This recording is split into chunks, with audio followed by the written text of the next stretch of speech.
Any verdict must represent the considered judgment of each juror. In order to return a verdict, it is necessary that each juror agree thereto. In other words, your verdict must be unanimous. It is your duty as jurors to consult with one another and to deliberate in an effort to reach agreement, if you can do so, without violence to individual judgment. Each of you must decide the case for yourself, but only after an impartial consideration of the evidence in the case with your fellow jurors. In the course of your deliberations, do not hesitate to re-examine your own views and change your opinion if convinced it is erroneous. But do not surrender your honest conviction as to the weight or effect of the evidence solely because of the opinion of your fellow jurors or for the mere purpose of returning a verdict. You must not allow your verdict to be influenced by sympathy, passion, prejudice, or public sentiment for or against the defendant or the state. Remember, at all times you are not partisans. You are judges of the facts. Your sole interest is to seek the truth from the evidence in this case. Roger?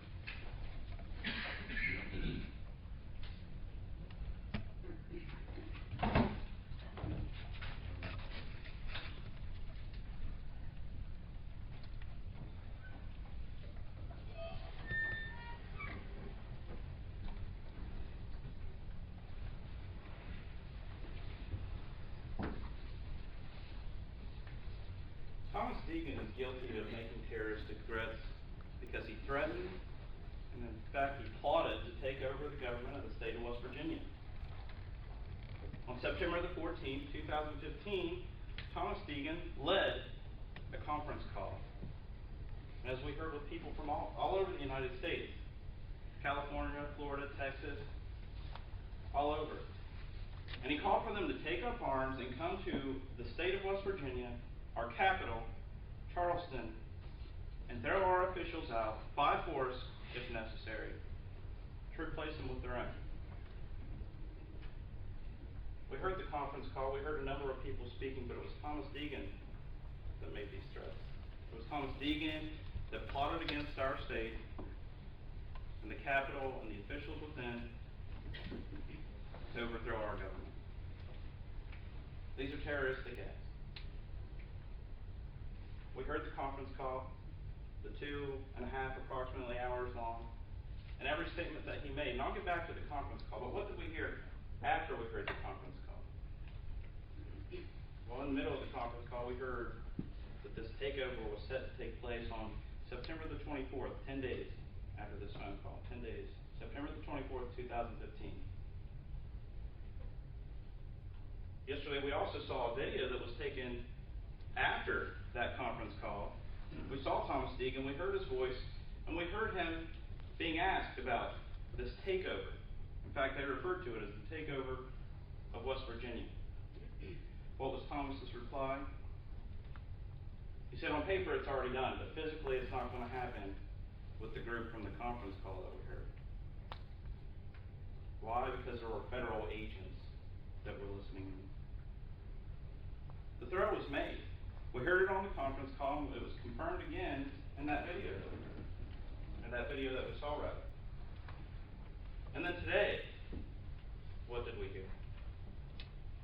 From the defendant's own evidence, we heard a conference call that had taken place the week after. Those threats, he still wanted to go through with that plan, but it wasn't going to happen because there were too many federal agents on the phone. He still wanted to go through. He had too many federal agents on him, but if somebody else wanted to go through with it, they'd help him out. We also have this filing that was entered into evidence today that you can look at.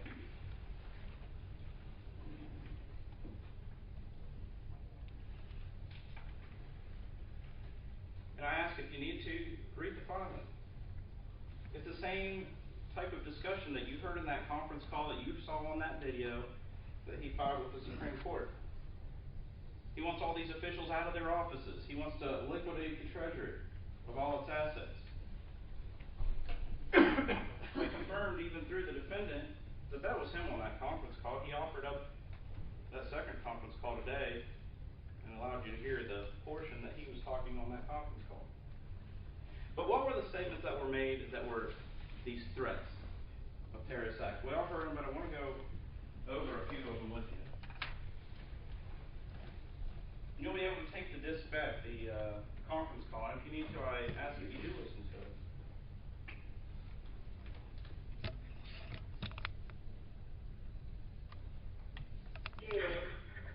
Okay, Tom, we're ready for you. Alright, so what I'm going to just tell you is what's happening at an international level, and that is the entire world is under a conquest right now, and so there are no rules, there are no laws. We heard there are no rules, there are no laws, the entire world's under a conquest. It's the right time to take over the state of West Virginia.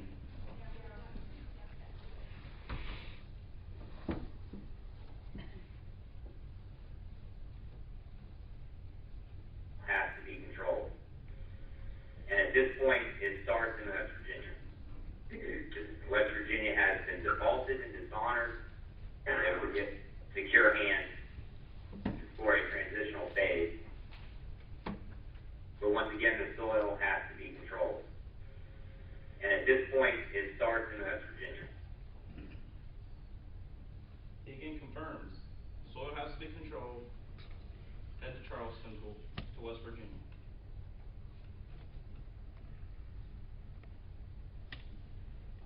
And it has as many guns as we do in private hands.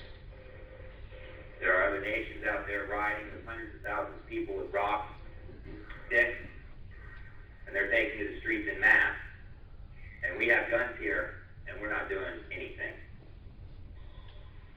And so they're looking at us. And they're actually laughing at us right now, because we haven't done anything. So we've laid the lawful platform here in West Virginia to do it.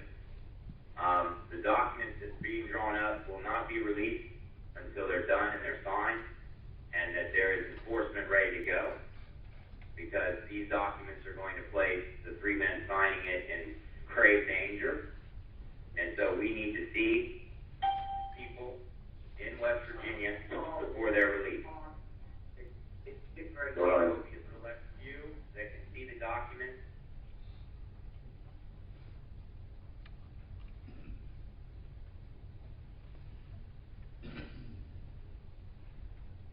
Until we see bodies on the ground. So I would suggest that everybody start Google Earthing Charleston, because that is where most of these people are. You also have a National Guard armory on Coonskin Drive in Charleston. I would suggest you take a look at that too. Take a look at the Wood County State, or the West Virginia State Police, which is located in Charleston. And you have the Kanawha County Sheriff in Charleston. Those are going to be the only ones close enough to do anything. And those of you with any military experience, I think you know how to counteract that. You have to remember that we are at war here. We have been declared enemies of our own nation this year. And if you haven't realized the war, let me tell you once again, we are at war. An overwhelming show of force will dictate that there will probably not be a shot fired. If there's just a moderate amount of people here, there may be shots fired. Those in the military, they know how to counteract those in our National Guard, those in our law enforcement here in the state. And it starts to show how this could get bloody, where we might have to use force. In fact, we have to use force, and the people in the military, we know how to use force against our government to take it over. And one more clip that I want to go over.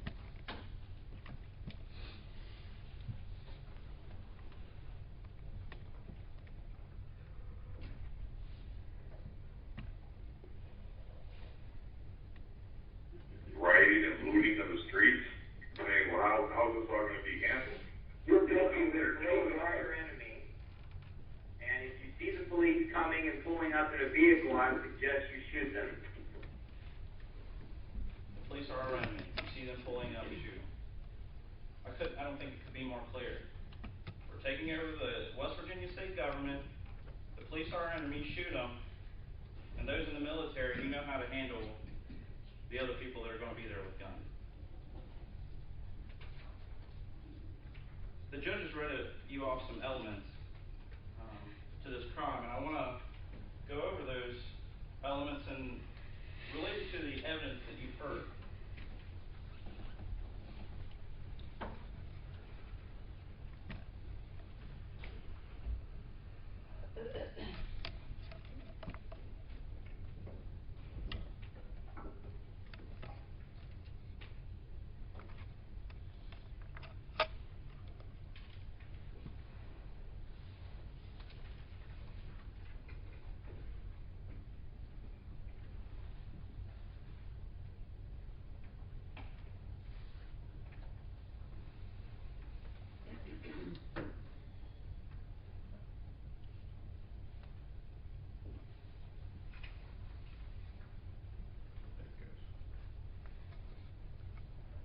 These elements. First, we have to prove that first of all, it was the defendant, Tomas Deegan.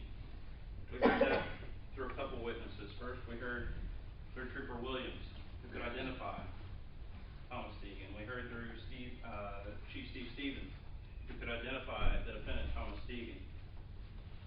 You, the jury yourselves, you've heard Tomas Deegan through this entire trial. You can probably identify his voice from listening to these conference calls as well. We heard from Trooper Williams, he can identify his voice on these calls. And we heard today from that conference call offered by the defendant that voice that we heard on the conference call yesterday, that was the same voice that the defendant offered to you today that made all of these threats to the government. In Wood County, West Virginia, so the defendant Tomas Deegan in Wood County, West Virginia. It took place in Wood County, West Virginia. We heard from Chief Stevens that the defendant was on home confinement at the time. He was wearing a GPS bracelet. Chief Stevens could see exactly where the defendant was on September the 14th, 2015, when these threats were made. And he was at his house all day long in Mineral Wells, Wood County, West Virginia. On or about the blank day of September 2015. That's an element. How do we know that? First of all, we see September 14th, 2015, on file of the conference call, if you recall. If you want to bring it up, you can look at that. We heard in the conference call itself that the takeover was to be 10 days later, on the 24th. And we also heard reference to the Pope's visit to the United Nations, which was to take place towards the end of September as well. We then hear from this conference call today that was offered by the defendant, that was a week after the conference call that we heard yesterday. It was the 21st, the week before that, September the 14th, 2015. And then the defendant did knowingly and willfully threaten to commit a terrorist act. We heard the terrorist acts. We listened to some of them there. We heard them all day yesterday. But what's a terrorist act? Well, a terrorist act is likely to result in serious bodily injury or damage to property or the environment. The police are our enemy. If you see the police, shoot them, with an intent to do that. Those of you in the military, you know how to counteract those of the National Guard and the West Virginia State Police and Sheriff's Department. An intent and a possibility, actually a likelihood, that there will be serious bodily injury. And that terrorist act is intended to do one of four things. But I'll submit that not only does these threats meet one of these four things, they meet all four things. First, those threats were made to intimidate or coerce the civilian population, taking over your government, threatening to kill your police. You can't get much more intimidating. Influence the policy of a branch or level of government by intimidation or coercion. They're taking them out by force. These people in the Capitol, the governor, the legislators, they're taking them out by force. They're trying to influence the policy of a branch of level of government. They're taking it out completely. branch or level of government by intimidation or coercion. The same idea. You're taking them out. You're affecting the conduct of that branch or level of government. Or retaliate against a branch or level of government for policy or conduct of the government. And the filings that you see here that he filed with the defendant filed with the Supreme Court, and the conference call that we heard, and the video that we saw yesterday, and the conference call that we heard today. He's not happy with the government. He doesn't think they're doing what they're supposed to be doing. And so what's he going to do? He's telling all these people from across the United States, come to Charleston and take them out. And this last one's key too. That these threats, whether or not there was an intent to commit the terrorist act at the time these things were said, it's still a crime. So if he comes back later and says, oh no, I don't want to do that, it doesn't matter. The state police, as you heard from Trooper Williams, the state police, the FBI, the Sheriff's Department, the Capitol Police, they all took that threat seriously. Those threats were made on September the 14th, 2015, and because of those threats, he had the state of West Virginia on high alert. It wasn't just Tomas Deegan. He was calling people, again, from all across the United States. So as I've gone through here, the state has obviously met all these elements of this crime because of the evidence that I've gone over with you and all the evidence that you've heard today and yesterday. And with this evidence, with the conference calls that you've heard, with the statements that you've made from the defendant, with the video that you saw, with the testimony that you heard, with this evidence, I'll ask today that you go back and find the defendant, Tomas Deegan, guilty of making terroristic threats.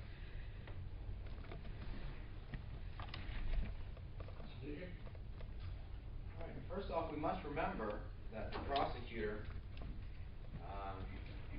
what he says is not testimony. A lot of it is grandstanding.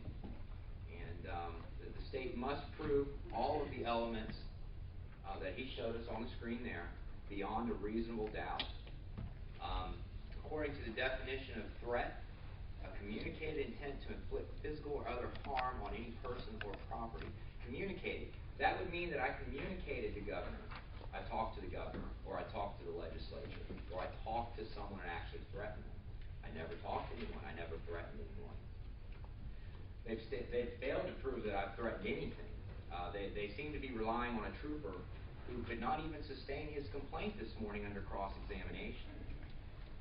They have a bunch of, they lump you in with a bunch of rough ideas of because someone says something, you're in with this group. They brought up my complaint. I implore you to read the complaint because they keep pulling out a writ or mandamus that's asking for things, but they're not telling you why we're asking for that. We show you in the complaint why we're asking for that. Constitutional violations.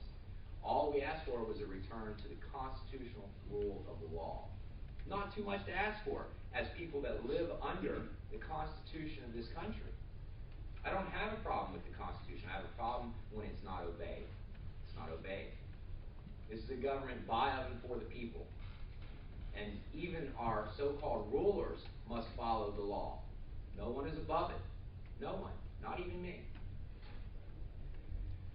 The original sworn complaint that started this entire matter, we went through this morning, and he was unable to come up with any facts other than it was just, he had seen it in the past. It was part of this group that did it. He never had any first-hand evidence or facts. It was all conjecture and unsupported. Yes, I did phone calls going back through May of last year. They were educational. They were what you would call brainstorming sessions. People would come to me and say, look, we have this problem in our area. What have you found about it? Because what I do is research laws, I study laws that come directly from Congress, directly from the legislature, and we find out where things went wrong. Because when government's acting wrong, there's an act somewhere that they passed that was probably not constitutional that allows them to act that way. So we studied the law, we studied their case law, we found it.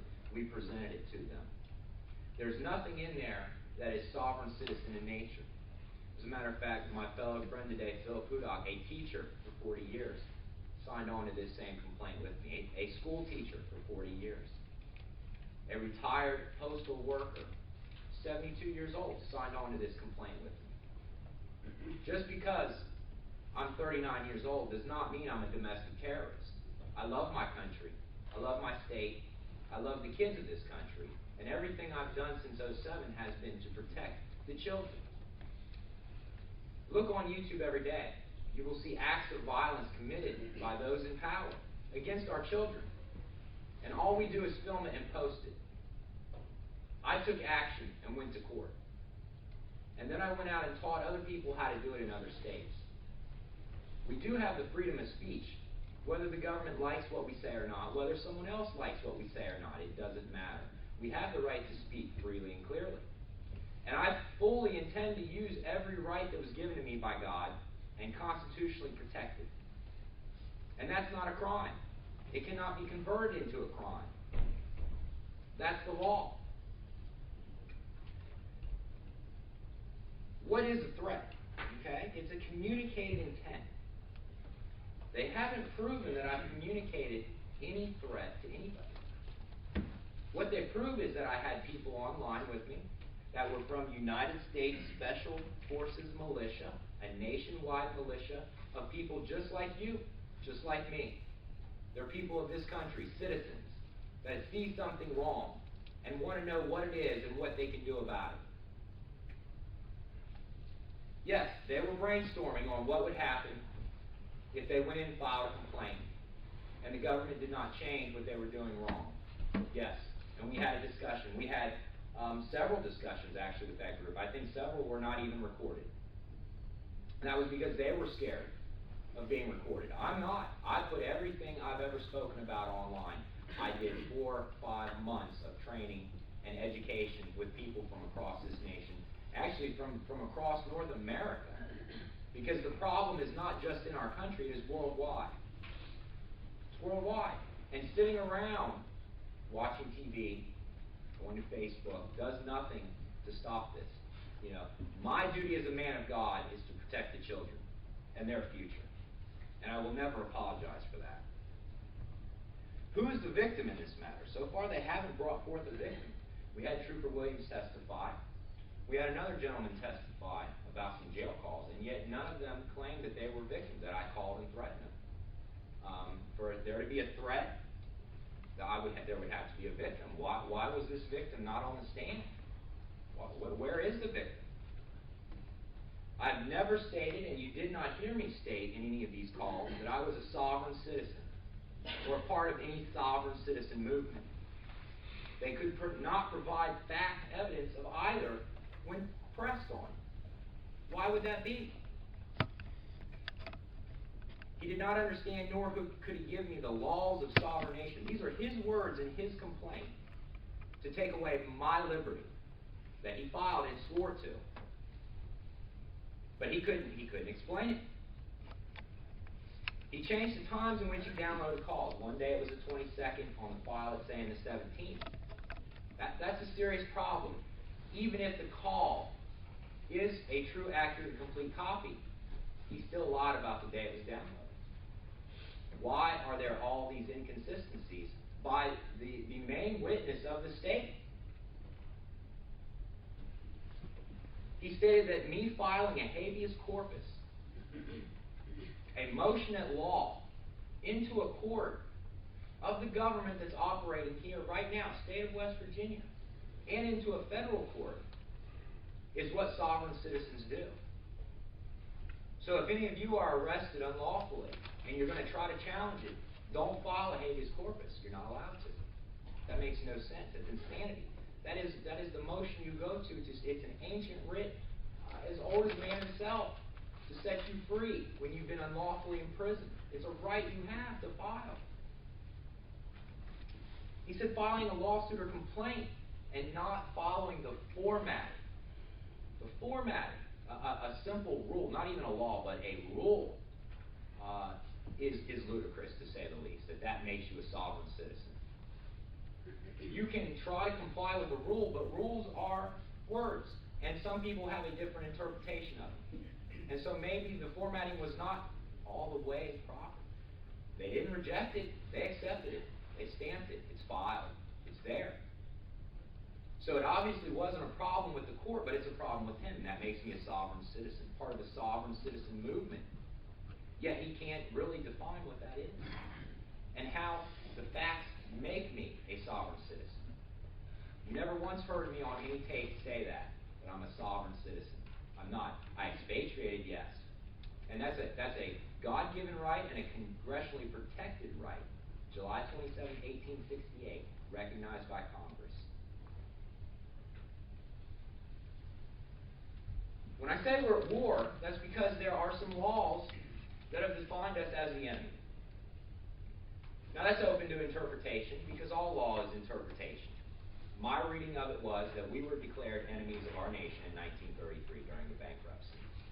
And so when I say that we're at war, that's because I read the act and that's what Congress said at that time. In my opinion. I have the right to opinions. I have the right to express those opinions. You may not like them. You may not believe them. But that's the great thing about this country under the Constitution. I have the right to say it. And you have the right to argue with me, and we can have a great time doing it. Doesn't mean we have to hate each other just because we have disagreements. We're all human. We're not all going to think alike. It's impossible. Now, the state keeps saying they've proven this and proven that, but so far we've seen no fact evidence of the intention to intimidate or coerce the public, the intention to influence a policy of government, the intention to affect conduct of government by intimidation or coercion, or the intent to retaliate against government for policy or conduct. Now, if someone's going to retaliate against them, why would they file a complaint in their court? I went to court, said, we have some problems here, let's fix this. Is that what a sovereign citizen does? Is that what a rational person does? Of course, a rational person goes to court and says, we have a problem. So let's adjudicate this matter. That's where you go. You go to court. You go to court. Now, this matter is actually still pending. This is the Attorney General of the state admitted that on Facebook earlier this year. This is still an open case that has not been concluded. I implore you to read it. It's very short. But you'll see the violations that have been set forth. And whether it's true or not, we have a right to set those forth. And that doesn't make me evil. It doesn't make me a bad guy. It means I have an opinion and I'm willing to say something about it. I wish there were more people in America that would stand up and say something. Our country would not be in the problems we're having now.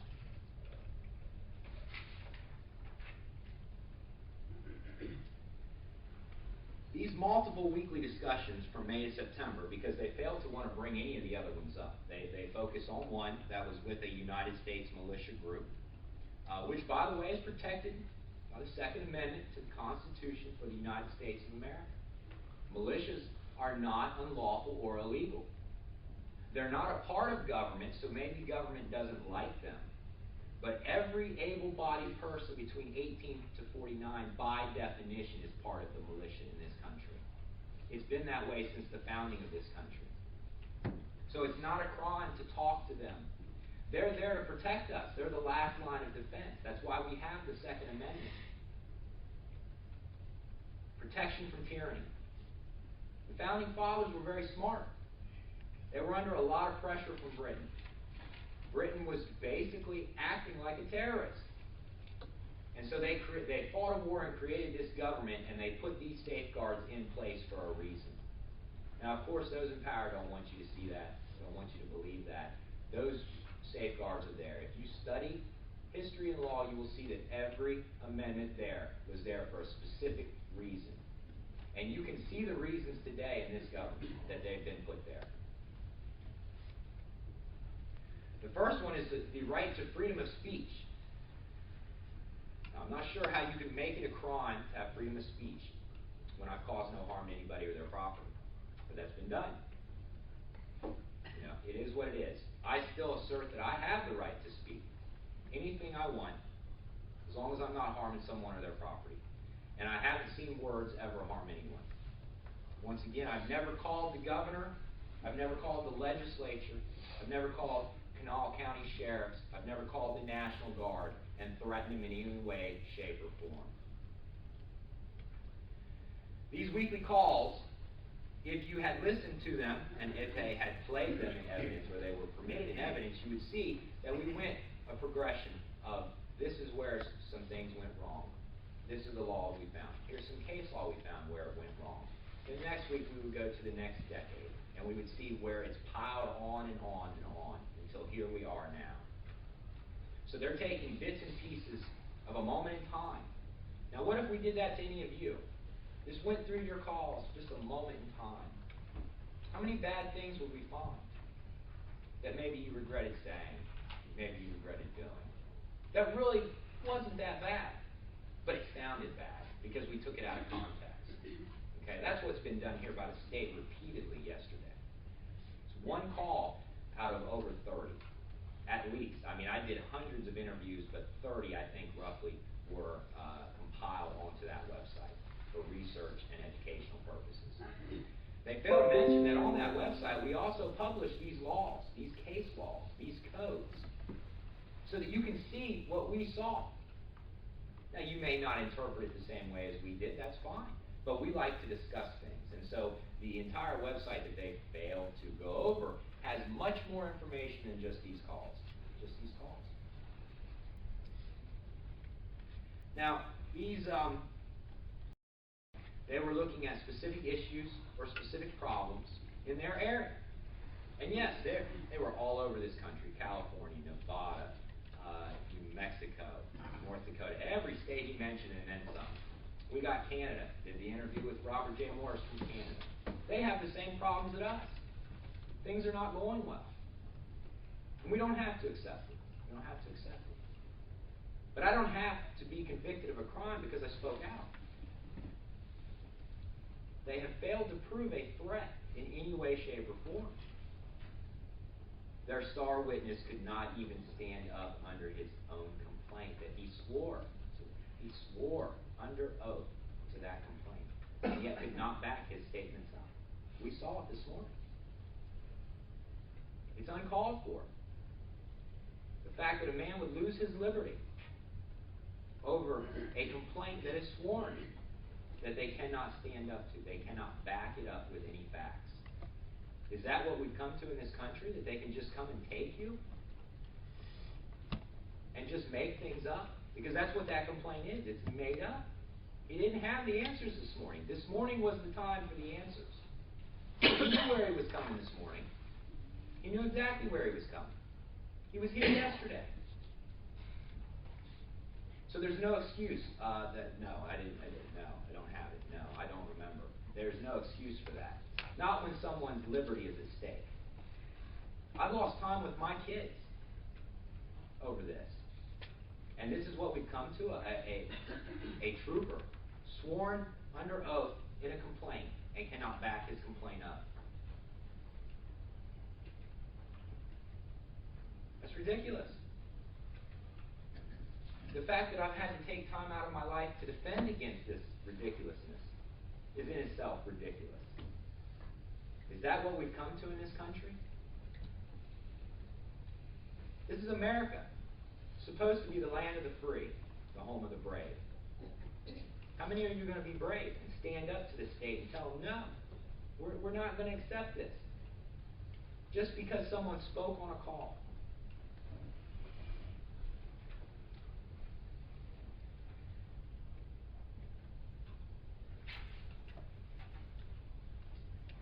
We have a duty to our Creator and our fellow brothers and sisters to leave that which we inherited from them in a better state than when we found it.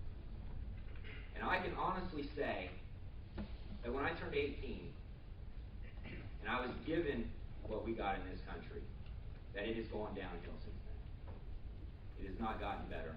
I did not leave it better off for my children at all. And I think you all can see that.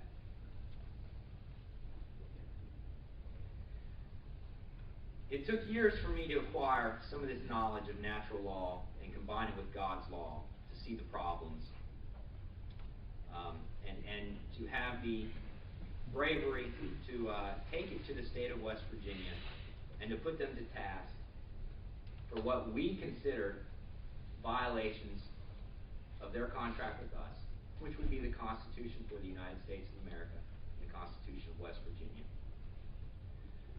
We offered full forgiveness to them in this complaint if they simply return to the rule of law. That's all we asked for. We asked for no monetary damages for ourselves. We asked for a return to a rule of law. And that makes me a sovereign citizen, part of a sovereign citizen movement. As a matter of fact, let's look at the word sovereign and citizen. Sovereign is someone who is the authority, and a citizen is subject to an authority. So let's put those two words together. It doesn't make any sense. And yet they're running around in a complaint sworn under oath and using those terms and taking away people's right to freedom of liberty, movement. I have never called myself a sovereign citizen ever, or declared myself to be a part of any sovereign citizen movement. I am not a leader of any group or movement. I'm a man under God that simply talks to other people. I can't help it that they don't like that I talk to those in the military and militia. Those are the ones that came to me. I have no problem with the military. I hope you don't either. They've defended our country for hundreds of years. That's what they're there for. They're there to protect us from enemies foreign and domestic. Yes, we have foreign enemies. Yes, we have domestic enemies at this point in time in this country. We have both. And it is the military and militia's duty to protect us. So I will not apologize for talking to them on some call or offering them advice and support in anything they may want to do. Because they are us, and the people are the authority. We are the authority. We are the ultimate authority. We created the government. We created it, did we not? When we drew up the Constitution, they signed it. That means we created it. We're the boss. And yet it's been flipped. Part of the thing that we took them to court over. Is that wrong? Is that wrong? No. No. I'm a man of God, and I will continue sojourning through His creation. His creation.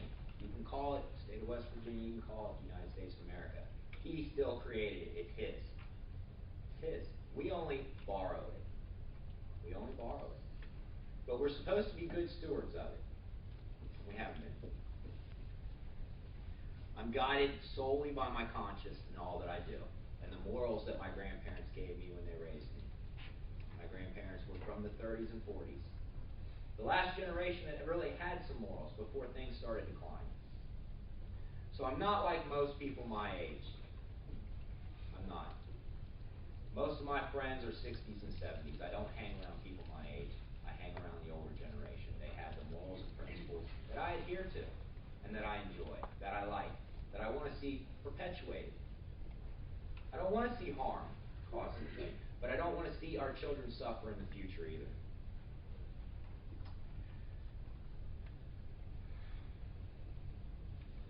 What Gene, Phil, and I attempted to do in this complaint was simply return it to a government ruled by law. That's it. Nothing else. It's not a sovereign citizen movement in any way, shape, or form. We all have a duty to protect.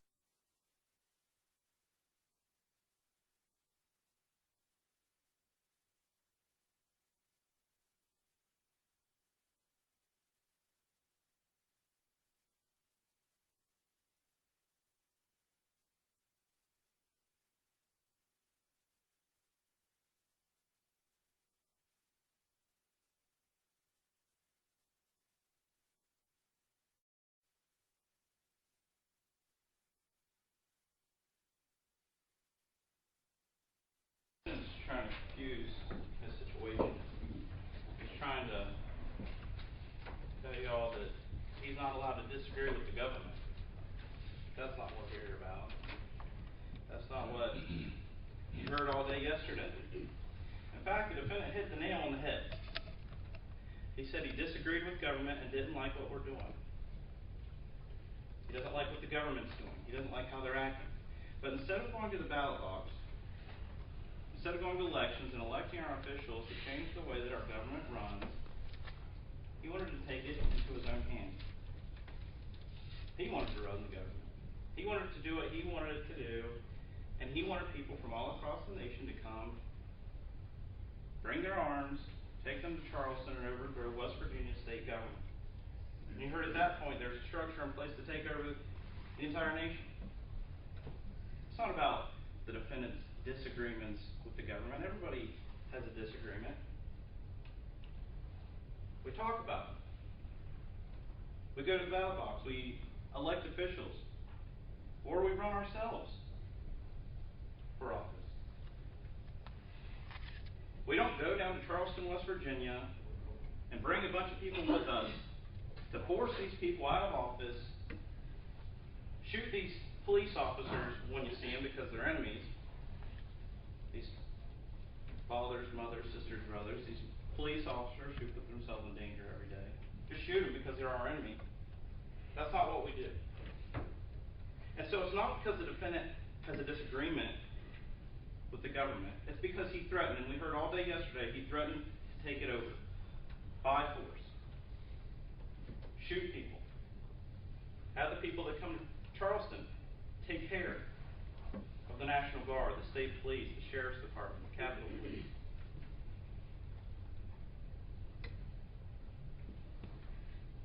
The defendant says he didn't communicate these threats. He communicated them all right. We listened to him all day yesterday. He wants to say that just because he didn't call the governor and say, hey, I'm coming to throw you out of your office, and put a gun to your head, and shoot all the police in your town, he's trying to say that because he didn't do that, it wasn't communicated. It was absolutely communicated, and we heard it on the conference call for 2.5 hours, where he communicated his ideas and his wishes to people from all across the United States. It was absolutely communicated, and we heard it. He says we haven't proven anything. We spent all day yesterday listening and watching the proof, listening to the words of Tomas Deegan and watching him on that video as he said them.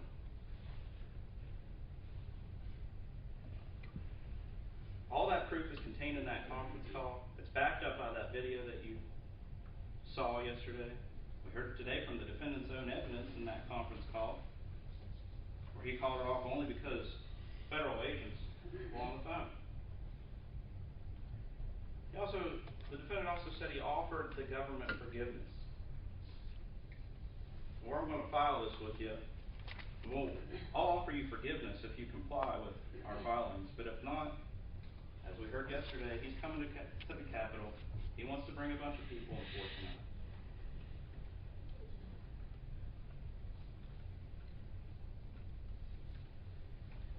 Again, the defendant has a right to say it.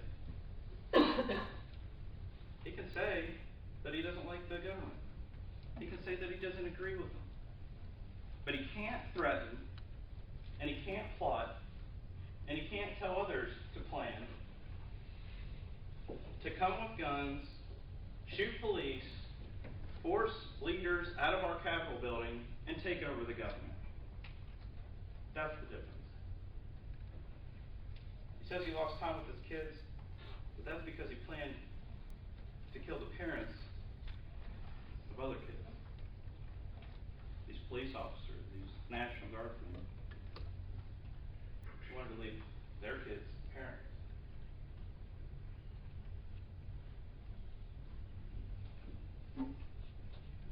And then we heard just how the defendant thought about it yesterday as well. Along with all that other evidence we heard, along with the 2.5-hour conversation that he calls just a little clip, where we didn't get a full idea of what he really thought, that 1.5-hour video that he says is just a little clip, that he says we didn't really get to see what he really thought. We heard from him while he was incarcerated, after he was arrested.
the act of making terroristic threats. And with this evidence, I would ask you to go back and find the defendant, Tomas Deegan, guilty of making terroristic threats. Ladies and gentlemen, you've now heard all the evidence, arguments, and the instructions of the court. It's now time for you to retire to your jury room to deliberate your verdict. The first thing that you should do when you retire to your jury room is to choose a foreperson.